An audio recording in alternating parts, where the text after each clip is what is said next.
Voilà, de retour pour cette deuxième partie, toujours avec Héloïse Benamou, toujours pour son ouvrage Kleptocratie française, pour comprendre le système financier, ses ressorts, comment ce système, en fait, on peut dire, agit comme un prédateur pour la société et vampirise toutes les ressources. Hein. Moi, c'est ce que j'ai compris. Hein, oui, c'est ça. Parce que, avec des parts qui sont assez étonnantes, voilà, on me dit, il y a tout de suite des questions qui parlent de cette presque porosité, presque endogamie, en tout cas entre les milieux financiers et politiques, et on nous fait part, évidemment, de Emmanuel Macron, Georges Pompidou, Henri Emmanuelli, qui étaient des anciens de la banque Rothschild, mais aussi Barroso, Mario Draghi, Mario Monti, Luca Papademos, qui travaillaient pour Goldman Sachs. Et on sait qu'ils ont respectivement ensuite occupé des postes de première importance, puisque Mario Draghi est l'actuel président de la Banque Centrale Européenne, Mario Monti était l'ancien Premier ministre italien, lui, Papademos était Premier ministre en Grèce. En plus, ce sont des gens qui ont été impliqués dans la crise, responsables au premier... Oui, l'analyse que je fais dans le livre, c'est que du coup, l'évolution du système monétaire et financier fait que maintenant, l'appareil considère les États comme des filiales. Et de la même manière que j'expliquais tout à l'heure, il place à la tête comme si c'était un conseil d'administration. Comme si c'était un conseil d'administration. Ouais, exactement, oui. C'est ça, on arrive à ça, et pour eux, il faut dégager un maximum de bénéfices et dans leurs intérêts, et donc c'est un moyen aussi de verrouiller encore une fois le pouvoir. Donc maintenant on a, on peut dire, des espèces d'institutions toutes puissantes et qui décident en gros notre politique. C'est un peu les politiques qui décident, c'est eux qui décident qui vont mettre en place en fait, quasiment. Oui, parce qu'on est rentré dans un engrenage où il faut continuer à alimenter la dynamique du système d'un point de vue monétaire et financier. Et pour ça, il faut que les politiques publiques aillent dans l'intérêt des banques. Que ce soit pour tout ce qui est de la sécurité sociale ou des ressources fiscales, oui. Ouais. Donc que ce petit système-là, en gros, ne s'arrête jamais, parce que là, il y a vraiment collusion totale. Le personnel politique, bon, on imagine bien, voilà, au niveau de François Fillon, des gens du gouvernement qui ont eu accès à ça, mais est-ce que tous nos députés, tous nos conseillers régionaux, conseillers départementaux, ils sont au courant de ça, vraiment? Parce qu'en plus, ça va jusqu'à la mairie, en fait, tout le monde est impliqué là-dedans. Là. Oui, par exemple, dans le cadre des collectivités locales, il y a eu des emprunts toxiques qui avaient été souscrits, abusifs. Donc au départ, ils n'étaient pas au courant, parce que maintenant, le problème qui se pose, c'est que les personnes qui nous gouvernent, qui peuvent avoir aussi un certain âge, qui ont connu un système qui était différent, ne perçoivent pas vraiment les risques qu'il peut y avoir à cause du système financier. Moi, c'est ce que j'ai pu observer, parce que j'ai rencontré aussi des personnalités politiques, évidemment. Et donc ils se font flouer par les banques, et puis ils ont souscrit pour certains à des emprunts qui étaient indexés sur des devises étrangères, encore une fois, et comme je disais tout à l'heure, qui sont manipulés par les banques. Donc ensuite, les échéances ont explosé, et les collectivités se sont retrouvées ruinées. Donc il y a tout un tas de collectivités en France, de mairies, même des conseils généraux, des conseils régionaux qui investissent donc investissent des sommes hasardeuses un peu, enfin des investissements hasardeux. Hasardeux, oui, qui sont manipulés par les banques. Qui sont manipulés par les banques, par les banques, oui. Oui, mais aujourd'hui, tout se finance à crédit. La sécurité sociale se finance à crédit. J'ai expliqué le système tout à l'heure. Il en va de même pour le système fiscal. Et donc, les fonctionnaires sont payés à crédit. Les remboursements maladie sont payés à crédit. Donc, oui. Toute notre économie à crédit. Donc, les mairies, elles empruntent. Les conseils régionaux empruntent. Les conseils, le département emprunte. Tout le monde emprunte, en fait, et investit dans ces produits, mais on a l'impression que c'est pas le métier de ces gens-là de faire ça en fait. Je veux dire, une mairie, c'est pas son métier. Il faut financer les dépenses, et puis quand il n'y a plus assez d'argent, on finance par de la dette.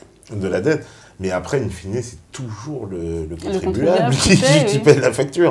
Ouais. Parce que c'est ça que vous démontrez aussi, c'est que les profits sont toujours privatisés, mais alors les pertes, elles sont mutualisées systématiquement. Ah bah oui, et puis c'est une règle. c'est les Français qui paient. Ouais. C'est les Français qui paient. Et ce dont je me suis rendu compte en analysant le cas de la Société Générale, les bilans, c'est que, mais c'est pareil pour toutes les banques, c'est que même quand elles font de la spéculation pour des caisses de retraite ou des institutionnels, elles se couvrent avec des bons du Trésor. Donc même quand elles font de la spéculation avec, elles doivent déposer un déposit, ce qu'on appelle un déposit, une sorte de garantie, et c'est souvent des couvertures en bons du Trésor. Donc c'est l'État qui garantit en fait En quelque sorte, c'est comme si vous allez au casino avec le portefeuille de votre maman, et puis vous savez que si vous perdez, papa qui... Voilà, c'est ça. Non mais c'est quand même... Enfin, là, quand on découvre ça, on est quand même assez effaré, quoi. Parce que... on comprend mieux pourquoi il y a une dérive totale. Donc aussi, je repense à une affaire qui avait beaucoup secoué au moment de la crise de 2008, c'était l'affaire Dexia, dans laquelle on dit il y avait beaucoup justement de collectivités, de mairies impliquées. Donc si on avait laissé couler Dexia, en fait, on allait ruiner toutes ces entreprises, c'est ça un peu, enfin oui, toutes ces mairies, toutes ces... C'est pour ça que le système se tient et qu'il continue, c'est que les pouvoirs publics, quels qu'ils soient, vont continuer à soutenir les banques, à sauver les banques. Parce que sinon, effectivement, ce sera une grave crise sociale. Si on laisse tomber les banques, ce sera une grave crise sociale. Donc tant que les gens aussi continuent de payer, le système se maintient. Se maintient, voilà. Parce que normalement, une banque comme cette banque Dexia, qui était en faillite, hein, c'est ça, elle était clairement... Si son activité avait été autre, elle aurait été liquidée, oui. Elle aurait été liquidée, voilà, en tout état de cause. Et pourtant, on a vu donc toutes les autorités pour absolument se mobiliser pour sauver Dexia. Voilà, on a vu vraiment, ils étaient au taquet pour sauver cette banque. Mais quand on comprend, c'est parce que on se dit, oui, effectivement, si cette banque s'était effondrée, ça aurait eu des conséquences directes, immédiates sur toutes ces mairies, ces conseils généraux qui ont investi, qui auraient dû remonter leurs impôts, probablement, c'est ça. Ça aurait fait des gros trous dans les caisses des budgets partout en France. Ça aurait été... Bah oui, et puis ça a été le cas pour toutes les banques. Hein. Comme je vous ai dit tout à l'heure, il y a des centaines de milliards de garanties qui ont été données par l'Europe pour rassurer les investisseurs et continuer de maintenir le système bancaire sous perfusion. Ouais. Ouais. Mais tout ça peut s'effondrer du jour au lendemain. Il y a un réel le crise. Le système devient de plus en plus fragile, oui. Une crise systémique, un peu à l'image de ce qui s'est passé en Argentine, un peu. C'est-à-dire, on pourrait se réveiller un matin, là, et puis... les Grecs se sont réveillés comme ça. Ils se sont réveillés comme ça, oui, c'est pour ça. Oui, je pense aux Grecs aussi, oui. Ça arrive aux Grecs. Donc, ça pourrait nous arriver aussi en France. C'est terrible d'avoir parce que les Français sont loin de ça, de s'imaginer ça. C'est un peu... Je ne suis pas sûre. Hein. Je pense que les Français commencent à se rendre compte. Ils commencent à se rendre compte de la gravité. Hein. Ouais. Parce que on a l'impression, c'est vrai, quand on regarde la Grèce, voilà, sans mépris pour les Grecs, mais on se dit, c'est la Grèce, ils sont pas aussi gros que nous, c'est des pays, ils gèrent pas très bien. Non, mais même aux États-Unis, hein, pour parler même plus gros que nous, même aux États-Unis, les dégâts de la crise des subprimes, en termes sociaux, ça a été très lourd. Hein. Il y a beaucoup de personnes qui se sont retrouvées à la rue, des parcs entiers de personnes qui se sont retrouvées à la rue, et puis... Non, c'est pas parce que le pays est petit qu'il sera au moins touché. Hein.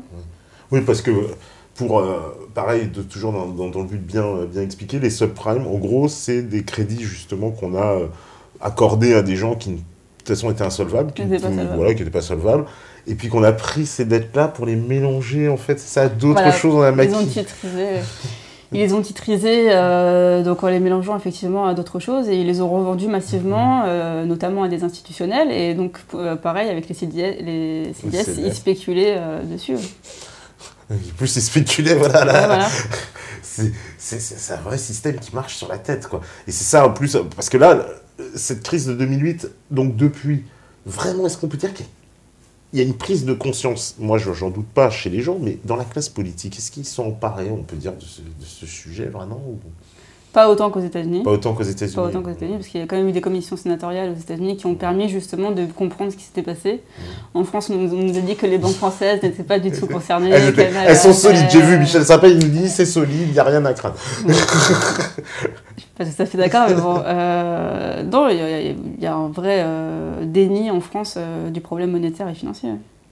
Ouais, on veut pas voir. C'est quoi? C'est un peu comme quand il y avait la crise de Tchernobyl, on veut pas dire la vérité aux gens parce que les Français sont trop fragiles, ou alors c'est vraiment on va dire, sciemment un mensonge délibéré pour justement, surtout qu'ils ne sachent pas. Ce dont je me suis rendu compte, c'est qu'il y en a qui ne sont pas au courant. Après, comme je vous disais encore une fois tout à l'heure, c'est que révéler aux Français que l'argent de leur travail, de leur cotisation sociale est placé sur les marchés financiers et perdu dans des opérations frauduleuses, non, ils n'ont pas envie que les gens sachent ça. Ouais, ils n'ont pas vraiment envie. Mais c'est là qu'on voit aussi la limite, parce que les médias non plus ne nous en parlent pas. Une espèce d'omerta médiatique un peu là-dessus aussi. Oui, on pose souvent la question des médias, mais moi je ne suis pas journaliste, donc je ne sais pas comment ils trouvent leurs informations. C'est vrai que beaucoup de médias, enfin presque tous les médias sont contrôlés également par les banques. Il y a quand même beaucoup de journalistes, je ne sais pas comment ils trouvent leurs informations, comment ils enquêtent, mais oui, effectivement, moi, mes références pour écrire le livre, parce que le livre est quand même très sourcé, c'est plutôt les rapports de la Cour des comptes que BFM TV, quoi. Ah oui, ça c'est clair. Mais justement, c'est ça qui m'étonne, c'est que voilà, vous faites une enquête, vous arrivez à tout sourcer, à démontrer, on va dire, vraiment la nocivité d'un système, et eux, avec, j'ai envie de dire, leurs énormes moyens, ils ont même... Personne nous en parle, non, c'est pas circuler. C'est ça qui m'étonne, ce décalage entre votre livre et l'information qu'on a. Il faut aussi savoir où chercher l'information et comment la traiter. Moi, je savais ce que je voulais savoir et comment le trouver, donc ça a été assez facile de récolter les informations. Et vous-même, vous n'avez pas été approché même par des grands médias, justement, à la suite de votre livre, non? Non. Non, je demande comme ça, on sait jamais. Non, c'est pas trop le genre. Non, mais c'est ça c'est extraordinaire, parce que c'est ça, c'est omerta, quoi. On veut pas... Les gens... J'ai l'impression que tout ce qui concerne la finance, on en dit le moins possible.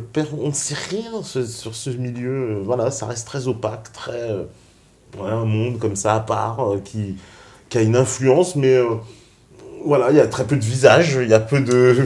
Oui, c'est vrai. C'est pour ça aussi que j'ai essayé d'avoir une approche assez rigoureuse, puis de m'appuyer sur des éléments juridiques pour expliquer comment ça s'organise vraiment, les rapports entre les sociétés, comment est constitué vraiment l'appareil bancaire et financier.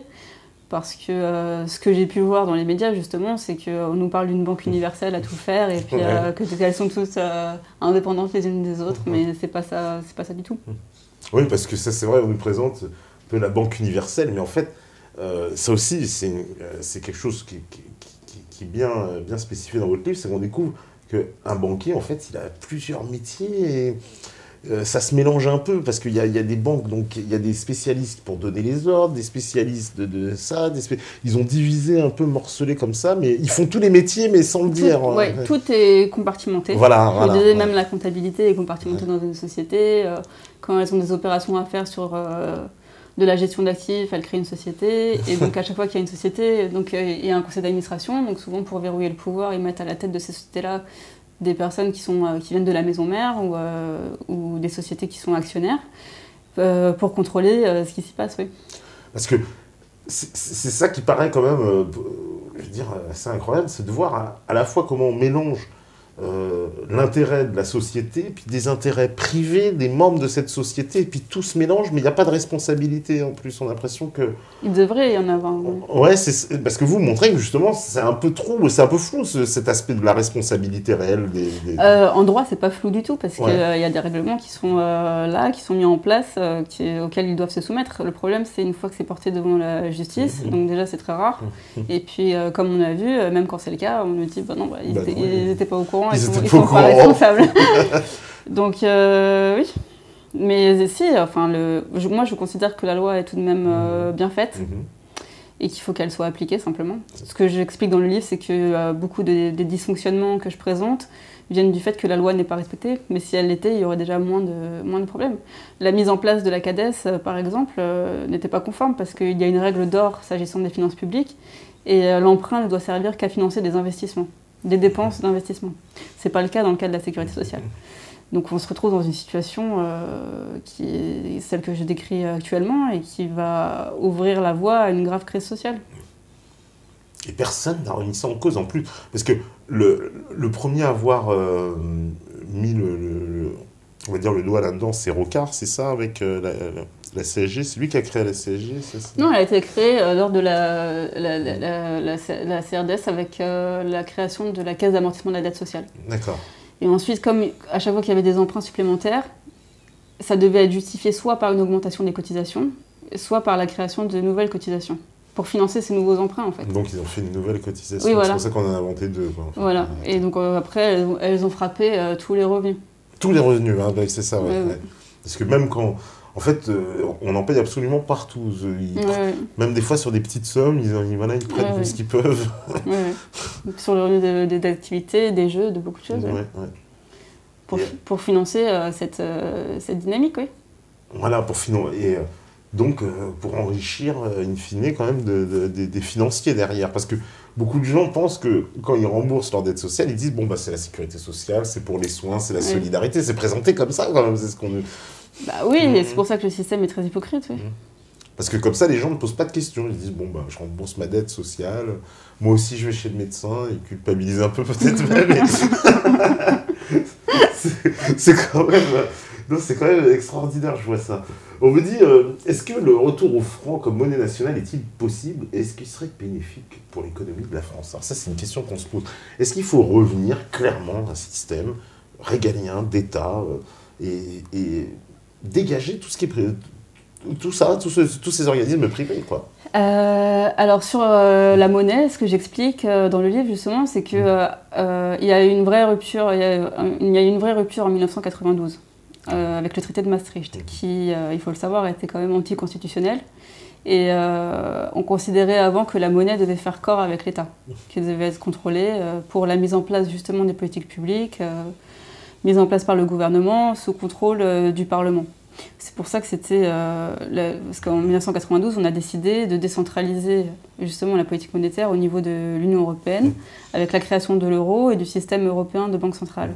Donc ça s'est quand même passé avec une révision, et normalement, ce qui est prévu, effectivement, c'est que ce qui va du domaine du bon sens, c'est que la monnaie doit servir à mettre en place les politiques publiques, et qu'elle donc ne peut pas être dissociée de l'État.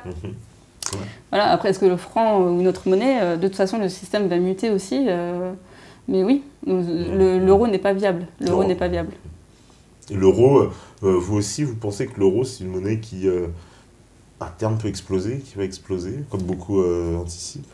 Oui, on arrive à une situation où on est pieds et poings liés avec cette monnaie-là, et puis même l'Europe considère que maintenant, la seule manière pour les États de devenir compétitifs, de redevenir compétitifs, c'est de détruire les acquis sociaux, et puis... C'est ça, c'est le choix qui est fait, là. C'est-à-dire, en fait, il faut sacrifier tous nos acquis sociaux pour pouvoir produire aussi, on va dire, au même niveau que les pays d'Asie, etc., de concurrents, quoi. Bah oui. Et puis donc, avec ça, on arrive à des lois comme la loi El Khomri, etc., qui vous détruisent le marché du travail et les acquis sociaux, oui. Ouais, c'est ça, donc. C'est ce qui attend tous les Européens, parce qu'on est tous sur la même destruction des acquis sociaux pour le totem de la dette, quoi, pour continuer dans ce système-là, on va dire. Les pays, les États de la périphérie de l'Union européenne, enfin de la périphérie, parce qu'on les appelle même les pigs. Oui, les pigs, les fameux pigs, donc très méchants. Oui, donc dont la Grèce, l'Espagne, le Portugal ont déjà fait les frais. Ils ont déjà fait les frais, et ça va arriver bientôt en France. Et ça va arriver en France, donc toute cette situation catastrophique en Grèce, on a vu les conséquences sociales terribles, plus d'hôpitaux, des retraités effectivement qui s'immolaient des fois devant les banques, des gens qui avaient été ruinés, Enfin, on a vu une situation quand même catastrophique, quoi, dans ces pays-là. Et c'est ça qui est un peu notre avenir, entre guillemets, si on continue sur marcher dans les pas de ce système. Oui, tout à fait. Et donc, en attendant, pour maintenir le système sous perfusion, on nous fait passer des lois qui sont liberticides, et puis on va devoir travailler encore plus longtemps, payer toujours plus. C'est un peu ce que nous promettent en plus beaucoup de candidats. La retraite à 70 ans, machin. Oui, tout à fait, oui. Ouais, parce qu'il va falloir travailler jusqu'à 100 ans bientôt pour nous dire vous avez peut-être une retraite. Vu la situation, je pense que de toute façon la Cour des comptes le dit, que la manière dont sont gérées les finances pour la sécurité sociale notamment représente un poids qui sera très lourd à supporter pour les générations futures. Et les caisses de retraite, pareil, tout est des caisses, donc... L'URSSAF, parce que l'URSSAF aussi c'est un cas particulier, l'URSSAF c'est privé. L'URSSAF est privé aussi. Le régime, donc le RSI est privé, totalement privé. Ouais. Et le régime général des salariés est mixte, donc c'est une structure mixte avec donc les caisses de base qui sont sur le territoire qui récoltent les cotisations, donc les URSSAF, sont privées. Et ensuite c'est géré par la cause qui est publique. Et donc la caisse d'amortissement de la dette sociale est également publique. Et les caisses nationales maladie vieillesse sont publiques. Sont publiques, d'accord. Il y a le cas de l'ARCO aussi. Alors ça va concerner beaucoup de gens qui sont à la retraite, qui était... L'Agirc Arrco, oui. L'Agirc Arrco qui a été aussi au bord du dépôt de bilan, c'est ça? Enfin, ils ont failli... Oui, de la même manière, la Cour des comptes considère qu'ils sont dans une situation ils devraient arriver à la faillite d'ici 2 ans. D'ici 2 ans, voilà. Donc ça veut dire que beaucoup de retraités qui...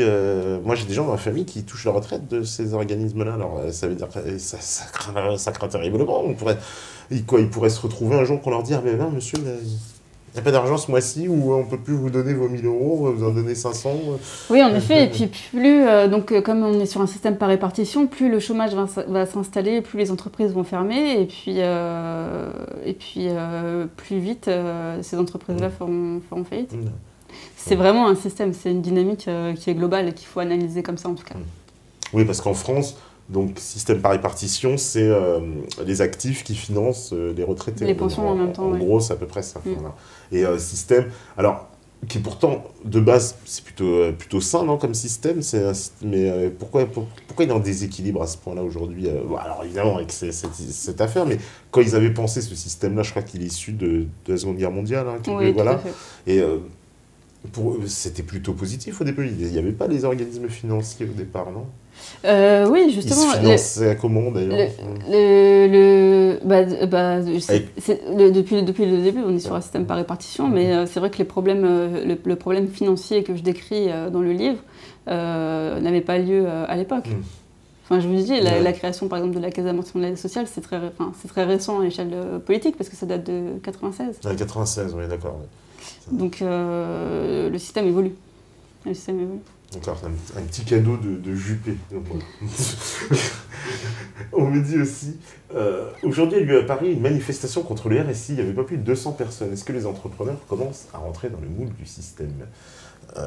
Parce que le RSI, alors, il y en a souvent, effectivement, des gens qui manifestent. Oui. Est-ce qu'il y a un grand mouvement, qui se lève? Parce que moi, j'ai vu beaucoup de trucs passer, hein, c'est vrai, sur le RSI, de gens qui...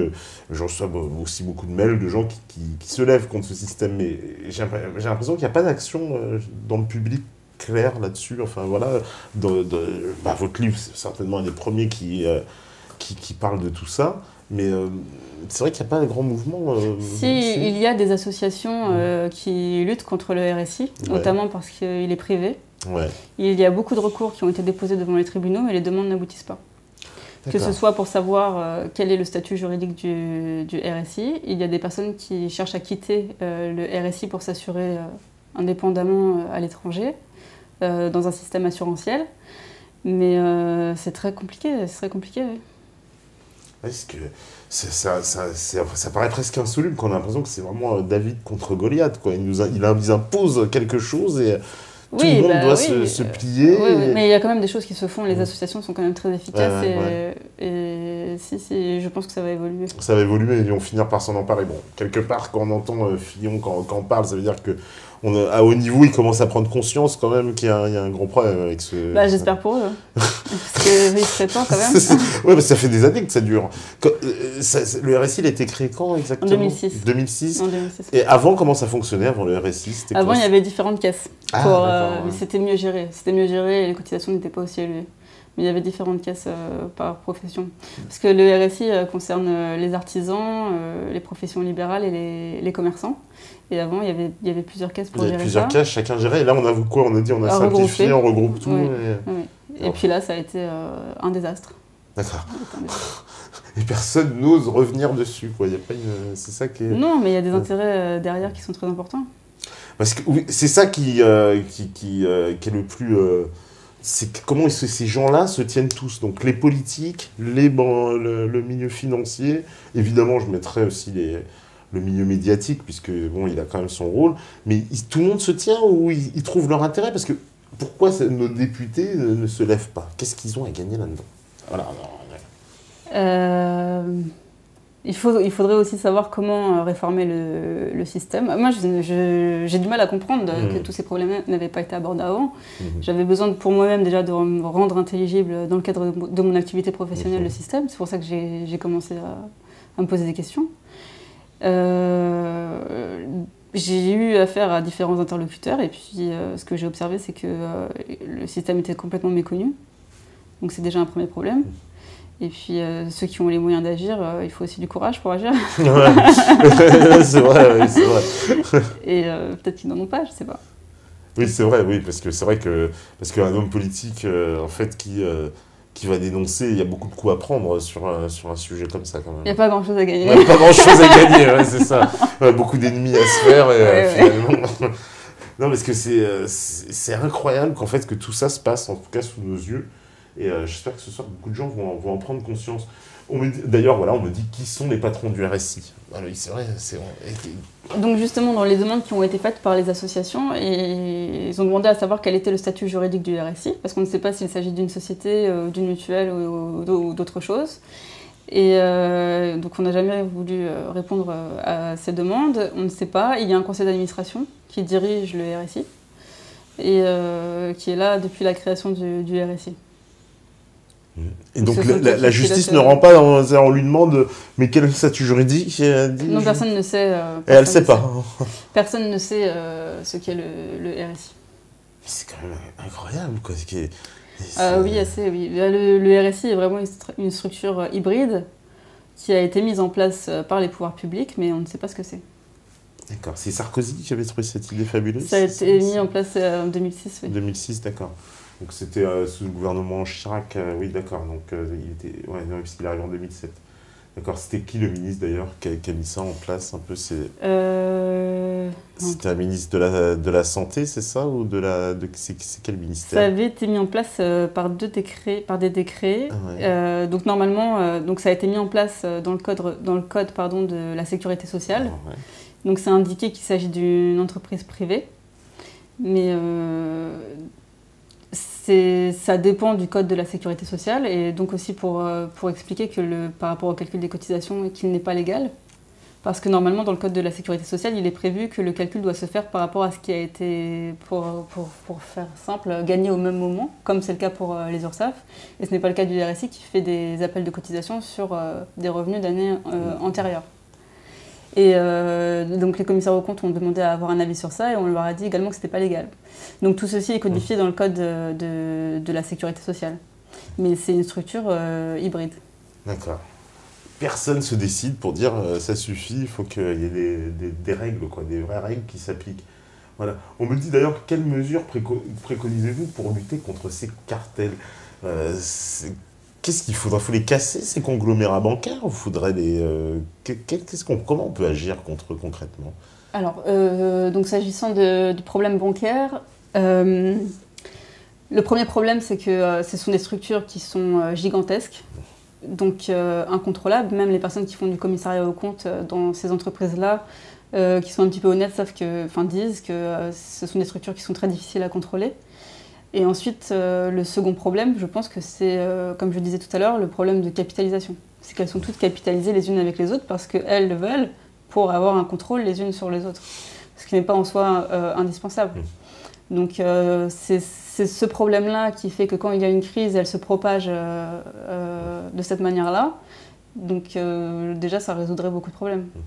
Parce qu'il y aurait moyen de l'abattre, quoi, ce capitalisme. C'est ça que je pense que beaucoup de gens se demandent, c'est comment on fait pour enfin lui dire vous allez obéir maintenant, ça suffit, il faut changer les règles, quoi. Parce qu'on a l'impression qu'ils obligent plus aux politiques. Hein. On a l'impression qu'ils sont.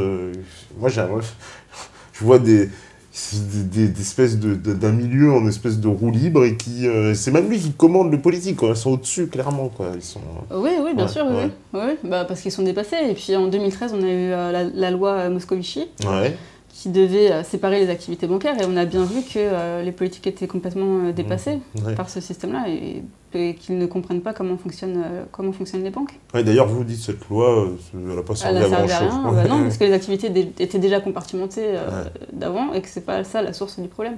Oui, alors ça c'est un peu l'épouvantail qu'on nous jette toujours, le fameux Glass-Steagall Act, en fait, voilà. Mais ça sert pas à grand-chose. Non, et les banques ont toujours été organisées de cette manière-là. Mais parce qu'elles veulent, elles, se contrôler les unes les autres. Ouais. Ah oui, c'est ça qui est le cœur. Il faut absolument savoir qu'est-ce qui se passe. Donc, elle s'allie, mais pour tout contrôler en maillant le système. Quoi. Oui, oui. Et puis, donc, même dans le cas de la gestion de la dette fiscale, elles se sont unies dans un groupement d'intérêt économique, comme je le disais, pour les activités qui concernent la gestion de la dette de l'État. Donc, en gros, c'est comme si on avait quand même des banquiers qui diraient presque à un État, bah, tiens, là, j'ai besoin de temps. En fait, et l'État, lui, il prend des engagements et c'est nous qui payons, quoi. Oui, bah oui. C'est ça qu'il faut que voilà, tout le monde comprenne, quoi. C'est-à-dire que le pouvoir n'est plus dans les mains des politiques, quoi, clairement. Enfin, moi, quand j'ai lu ça, j'ai bien compris que c'est pas eux qui ont le pouvoir, quoi. Ils n'ont plus de marge de manœuvre, de toute façon, pour mettre en place, à cause du processus que j'ai expliqué avec Maastricht, pour mettre en place des politiques nationales performantes. Parce que, en plus, donc, système qui s'impose à toute l'Europe, parce que quand bien même nous, par exemple, imaginons, en France, on change notre petit système, mais ça suffira pas si personne change autour de nous, non? C'est comment on pourra... c'est vrai que l'empire des banques maintenant est totalement international, il concerne le monde entier, oui. Mais encore une fois, c'est parce qu'elles prennent des participations dans des banques à l'étranger et dans le monde entier, en Afrique, en Amérique du Sud, en Asie, en Russie, partout, oui. Et ces banques, d'ailleurs, comme vous dites, ces banques-là qui forment des cartels, ça veut dire qu'en fait, c'est ça la vraie domination en fait de certains pays sur le reste de la planète. Elle réside dans ce pouvoir-là plutôt, non? Oui. Moi, quand j'ai vu ça, c'est pareil flagrant, quoi, vraiment, qu'il y a un petit cartel de banques issus de pays bien particuliers qui contrôlent tout le reste, quoi, en Europe, en Afrique, en Amérique, en Asie, visiblement aussi, enfin, partout, quoi. Oui, elles sont organisées comme ça et c'est le pouvoir de la monnaie qui s'exerce sur l'ensemble de la société parce que pour faire fonctionner l'économie, tout vient de la création monétaire. Et à partir du moment où on confie ce pouvoir-là à des sociétés privées, qu'on leur permet d'échapper à tout contrôle, à toute poursuite, on arrive au système dans lequel nous sommes actuellement. Oui, parce que le péché originel, si j'ose dire, c'est bien la création monétaire confiée à ces gens-là. C'est un peu ça le point de départ. Il y a effectivement un conflit entre ce qui réside de l'intérêt personnel pour les personnes morales qui font du crédit et l'intérêt général qui est celui de la nation et qui devrait être mis en œuvre par les politiques publiques, par le gouvernement qui est choisi élu de manière démocratique. Donc oui, il y a un conflit d'intérêts. C'est ça qui n'est pas démontré clairement quoi, auprès du public, quoi, parce que tout le monde n'a pas conscience de ce conflit d'intérêts. Non, moi j'ai rencontré des économistes qui me disaient mais c'est tout à fait normal que les banques soient privées, c'est tout à fait normal qu'elles se rémunèrent avec un intérêt, comme si c'était une activité comme une autre. Mais ce n'est pas le cas. La monnaie n'est pas un service comme un autre. C'est un problème, c'est un service d'intérêt général. Donc, mais il y a des économistes qui considèrent que ce n'est pas le cas. Donc en théorie, on devrait renationaliser en fait tout le système bancaire, quoi, dans une logique un peu plus d'équilibre en tout cas pour tout le monde. Ce serait un peu il y a eu des périodes où le système bancaire était nationalisé et ça fonctionnait assez bien. Maintenant, même si on considère qu'il doit rester privé, qu'il y ait au moins des contrôles. Les fameuses 30 glorieuses, c'est un système... C'était le cas, oui. C'est un système nationalisé. Parce qu'en plus, la Banque de France, nationalisée après la Seconde Guerre mondiale, et aussi toutes les assurances, toutes les banques, je crois, c'était après la Seconde Guerre mondiale. Oui, c'est ce qui a été mis en place après. Et ça fonctionnait plutôt bien, c'est ça? Ce qu'avait fait le général de Gaulle, c'est qu'il avait attendu l'heure de fermeture de la bourse pour faire voter la loi. Et c'était passé comme ça. Parce que voilà, on nous fait peur en nous disant que sinon les marchés vont paniquer, on va se retrouver ruinés, etc. Mais c'est la manière dont il avait procédé à l'époque en tout cas. On pourrait faire la même chose en France. Donc on attend un dimanche, on réouvre l'Assemblée nationale. Le système n'était pas non plus le même. Oui, il n'était pas aussi tentaculaire qu'aujourd'hui. Oui. Parce qu'aujourd'hui, ce serait... Mais est-ce que c'est possible, franchement, d'un point de vue technique, c'est-à-dire demain, on a un homme politique qui a une volonté de faire, qui dit je vais réformer ça, il nationalise comme ça un coup de force, je nationalise les banques et les assurances. C'est possible? Ce sera plus complexe avec le problème européen. Ouais. On peut pas, je pense pas qu'on puisse faire ça de cette manière-là. Et puis Et puis, je pense qu'il faut déjà obliger les banques à se délier les unes des autres. Et puis, penser à un système qui sera à échelle humaine, parce que là, c'est pas le cas. C'est totalement incontrôlable, insondable. On ne sait pas on ne sait pas comment elles fonctionnent. On ne sait pas ce qu'il y a dans le bilan des banques. Elles font souvent des faux bilans, c'est ce qu'ont révélé les crises, parce qu'après, on s'est rendu compte que finalement, leurs comptes n'étaient pas bons, qu'ils étaient faux. Donc il faut déjà revenir à un système à échelle humaine et puis que la loi soit appliquée. Il en va de même aussi pour le problème de la sécurité sociale. C'est qu'il faudrait déjà que la loi soit appliquée pour pallier à tout ce qui se passe. Les fameux crash tests que l'Union européenne avait réalisés, c'était valable ça où on avait parlé de tester la fiabilité des banques et leur capacité à pouvoir se financer. Je crois que c'était ça le but un peu. Il y a eu pas mal de réformes qui ont été mises en place avec BAL 1, 2, 3, solvabilité 1, 2. Mais ça n'empêche pas les crises. Oui, c'est ça. Ouais. C'est des mesurettes un peu tout ça. Ça fait un peu. Oui, c'est du spectacle. Du spectacle, ouais, c'est ça. Pour dire on fait quelque chose, quoi. Mais en fait, on change rien, quoi. Non, le système ne change pas pour l'instant. Ouais, parce qu'il n'y a pas eu de... On peut pas affirmer qu'il y a une transformation profonde depuis 2008, en fait. Depuis cette fameuse crise, c'est un peu reparti comme en 40, sauf que, ils sont peut-être plus discrets, je sais pas, non. Oui, parce que la solution qui avait été apportée, c'était de faire voter la loi de séparation bancaire, mais elle n'a servi à rien. Elle n'a servi à rien, donc coup d'épée. Et puis aucun des dirigeants n'a été poursuivi, encore une fois, donc non, rien n'a changé. Oui, il y a eu très peu de poursuites pénales. Alors, on a évoqué le cas de c'était un trader aussi aux États-Unis, le français qui a été poursuivi. Oui. Mais c'est un cas unique quasiment. Enfin, il y a très peu de personnes qui ont été poursuivies dans cette crise. Non, il y en a eu très peu. C'était un peu pareil. Ça a été un pion, Fabrice Touré, qui avait été mis en avant. Et puis, il avait reconnu devant la commission sénatoriale que de toute façon, ses avocats étaient payés par la banque, Goldman Sachs, et qu'il paierait ses amendes aussi. Donc, oui, voilà. Donc, il a été sacrifié, comme il dit, pour venir, mais il n'impliquera jamais ça. Il ne se passera pas grand-chose. En fait, la banque est par derrière. Non, et justement, comme ils savent très bien qu'ils bénéficient d'une impunité au niveau politique, au niveau judiciaire, ils craignent pas grand-chose, quoi. La même chose. D'ailleurs, c'est une des raisons pourquoi beaucoup de gens ont voté, on sait, Donald Trump. Ils ont été ruinés par cette crise de 2008. Parce qu'aux États-Unis, il y a une espèce quand même, depuis cette crise, de colère populaire très forte envers le Wall Street et les milieux financiers. En tout cas, la finance, elle est dans le viseur de beaucoup d'Américains qui s'estiment floués, lésés. Eux peut-être, j'ai l'impression qu'ils sont au stade d'après. Nous, on n'a pas encore bien calculé, mais en tout cas, là-bas, aux États-Unis, il y a un vrai mouvement. C'est vrai qu'aussi, aux États-Unis, le problème financier est pris plus à bras-le-corps, en tout cas, qu'en France. Il y a eu des commissions sénatoriales qui ont été assez efficaces. Il y a beaucoup de traders, de directeurs de banques. La Fed aussi, il y a beaucoup de membres de la Fed qui ont été auditionnés par ces commissions-là et qui ont eu à se justifier et à rendre des comptes. Ça n'a pas été le cas en France. Oui, en France, il n'y a pas eu de commission parlementaire sur la crise, sur Il y en a eu une donc en 2013 avec la loi Moscovici.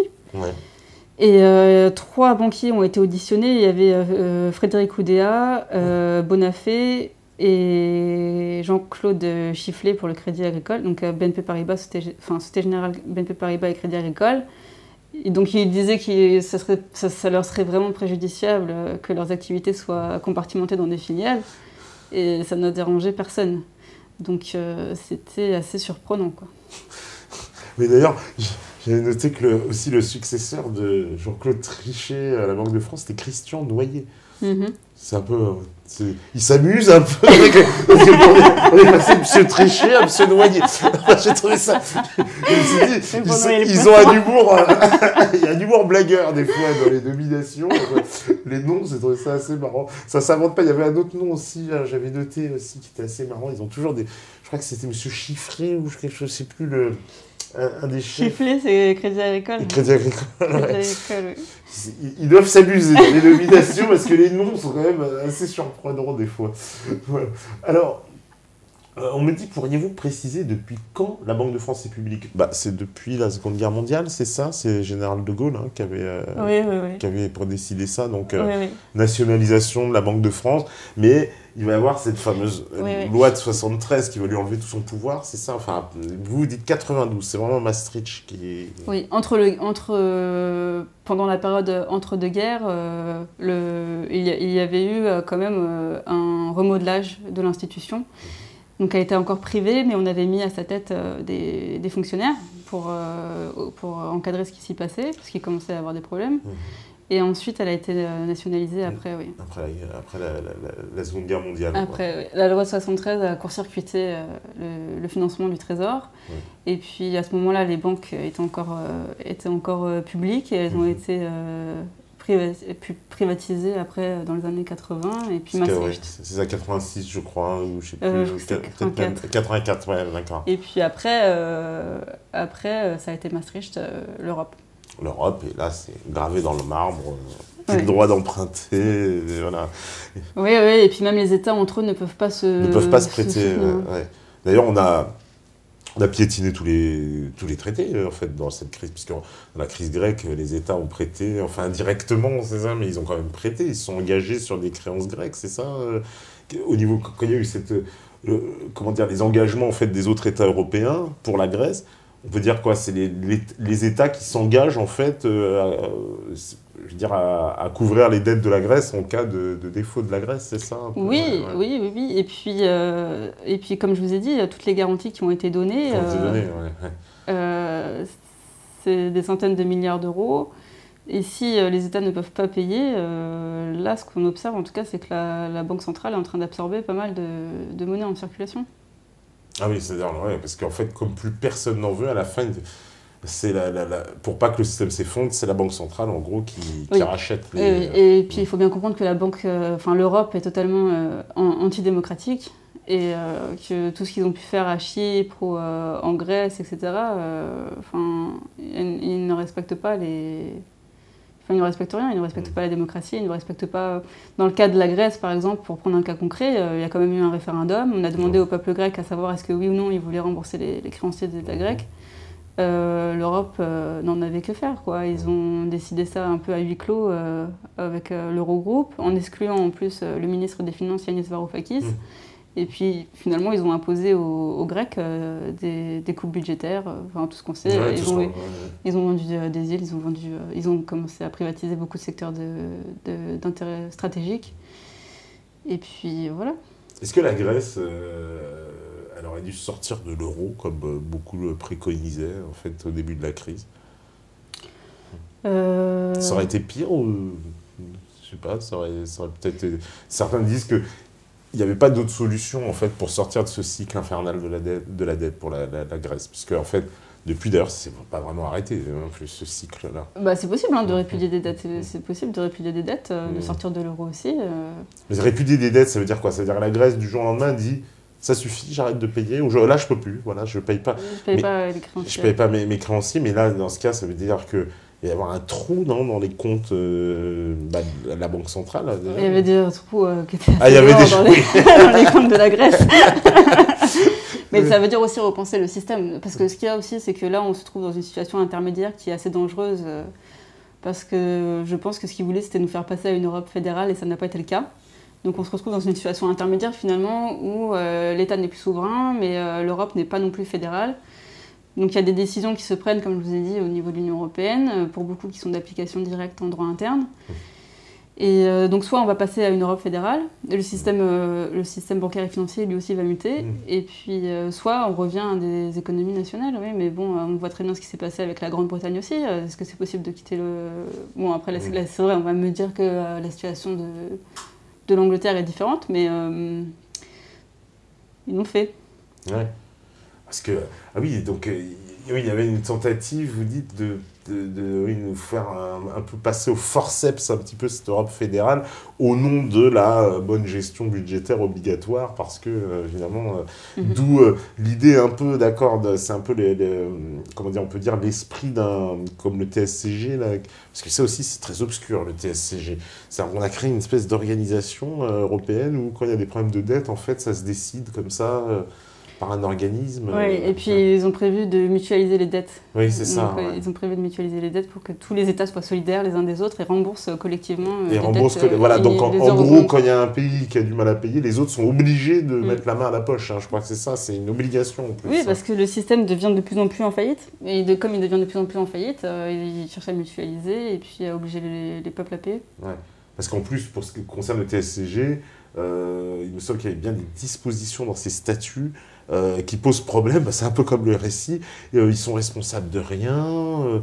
Ils n'ont pas de compte à rendre. Je crois que tous leurs documents sont classés secrets. On peut rien Oui, avoir. c'est pour ça que j'explique qu'il faut bien comprendre que l'Union européenne est totalement antidémocratique. Et même quand il y a eu donc, le cas avec Yanis Varoufakis, on lui a fait savoir que l'Eurogroupe, donc qui regroupe les ministres des Finances, était un groupe informel et que s'ils avaient envie de l'exclure, ce serait comme ça. Oui, voilà, j'avais vu ça, qu'il disait que justement, voilà, c'était un groupe informel, il n'y avait aucun statut et que finalement, je crois qu'il est venu à une réunion puis il est resté dehors, c'est ça, on lui a dit, vous n'avez pas le droit de rentrer. Enfin, c'est un peu surréaliste d'ailleurs. Ouais. Bah oui, mais c'est comme ça que fonctionne l'Europe. Ouais, c'est comme ça. Oui, et ça non plus ne vous est jamais beaucoup mis en avant, hein, ce fait-là. Je sais que Varoufakis, il l'a évoqué dans son livre. Mais c'est vrai que ça paraît quand même incroyable. Donc, ce ministre des Finances qui vient, on lui dit, ah non, vous restez dehors, puis on décide, nous, et voilà, on vous rend la copie, puis c'est comme ça. Et puis, votre référendum, bah, vous en faites ce que vous voulez. Mais parce que c'est ce qu'on a dit à la Grèce. En gros, de toute façon, vous référendum ou pas. Oui, et puis ils ont payé. Et ils ont payé en plus, oui. D'ailleurs, c'est passé comme une trahison de Tsipras pour le reste de l'Europe et pour les Grecs qui l'ont élu un peu en travers. Visiblement, ils l'ont quand même réélu parce qu'il y avait eu des élections entre deux et puis il avait quand même confirmé, mais ils l'ont un peu en travers, les Grecs, quand même, de Tsipras sur ça. Oui, mais il faut bien comprendre qu'en France, c'est pareil, que là, on va avoir des élections, mais que la marge de manœuvre, donc moi, je ne fais pas de politique, donc on peut être de droite ou de gauche, mais que l'un ou l'autre, ou même d'autres, hein, mais la marge de manœuvre est très faible. Très faible, hein. Donc ça veut dire que un président qui veut s'attaquer à cette problématique, il a intérêt à y aller très fort, quoi. Il faut qu'il soit intransigeant. Quoi, soit il aura la volonté de réformer le système de manière structurelle, soit ça sera des mesures pour repousser l'âge de la retraite, payer plus d'impôts, augmenter la TVA. Voilà, c'est pour ça que c'est tellement important, parce qu'en fait, le véritable choix politique, c'est ça. C'est soit on réforme, mais une vraie réforme, pas une réformette, c'est pas la loi Moscovici, quoi. Voilà, il fait une vraie loi, enfin, quelque chose qui réforme, c'est-à-dire là, on transforme complètement le système, on essaie de faire quelque chose de viable, ou alors comme vous dites, on se soumet pour continuer à ce moment-là. À payer plus longtemps. Et on va à la destruction totale du système social, on va à notre propre destruction. En fait, dans l'autre chemin, en fait, tous ceux qui nous racontent du baratin, en fait, tous ces hommes politiques, ils ont que vraiment deux choix qui s'offrent à eux, quelque part. Quoi, il n'y en a pas 36. Quoi. Non. Non, et puis ce que j'ai essayé de faire dans le livre, en tout cas, c'est d'expliquer tous les problèmes qu'il y a et qui conduisent à cette ruine, en quelque sorte. Oui, parce que c'est ça qu'on comprend, parce qu'on voit qu'il y a une interaction donc, des banques qui ont confisqué un pouvoir régalien de base, voilà, qu'on peut appeler la création monétaire, mais en plus on voit que tout le système donc, basé sur ce totem qui est aux mains des banques est fait pour que toutes les ressources vont l'alimenter. En fait, le citoyen ne comprend pas parce que lui se fait dépouiller. Ça, par contre, c'est très bien organisé. Voilà, on voit des petites lettres partout, CDG, RCDS, on n'y comprend rien.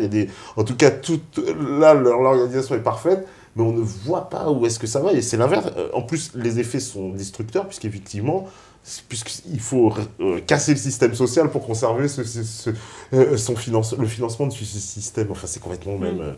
ça fait un peu, vous voyez, la personne qui vit sur l'arbre qui dit « Mais non, mais pour que je garde mon arbre, il va falloir que je coupe tout mon arbre. » Enfin, on ne comprend pas la logique, c'est complètement... C'est un emballement, mais le système est mécanique. Vraiment, il est mécanique et c'est pour ça que c'est très facile de prévoir ce qui va arriver. C'est pas très complexe, hein, et puis c'est possible. En tout cas, il y a des choses à faire. C'est une explosion, quoi, en fait, à terme. Soit explosion, soit c'est ce que nous propose François Fillon, c'est-à-dire coupe à la hache dans les programmes, du système social. Parce que lui, clairement, Fillon, il nous fait un peu ce que préconise l'Europe, c'est-à-dire attaquer le système social à la hache pour pouvoir conserver ceci. D'ailleurs, ce qui est même paradoxal dans la bouche des politiques, parce qu'ils nous disent, oui, si on veut conserver nos systèmes sociaux, il faudra faire des sacrifices. Mais par définition, ces sacrifices vont tuer le système social. On marche un peu sur la tête. On marche un peu sur la tête. Et puis moi, ce que j'observe, en tout cas, au cabinet dans lequel je travaille, c'est que quand même les gens se rendent compte qu'on les floue, qu'on les vole, et qu'ils commencent à s'intéresser. Et j'espère qu'il y a des choses qui vont changer. D'accord. En tout cas, les mentalités sont en train d'évoluer sur cette problématique. Bah, tant mieux. On va faire la deuxième pause, et puis on revient. Et en plus, voilà, comme ça, je prendrai vos questions. En plus, il y en a plein. Il y en a beaucoup. Ben, c'est bien. On va faire dernière ligne droite avec les questions des métanautes. La régie, elle est prête, c'est parfait. À vous, la régie.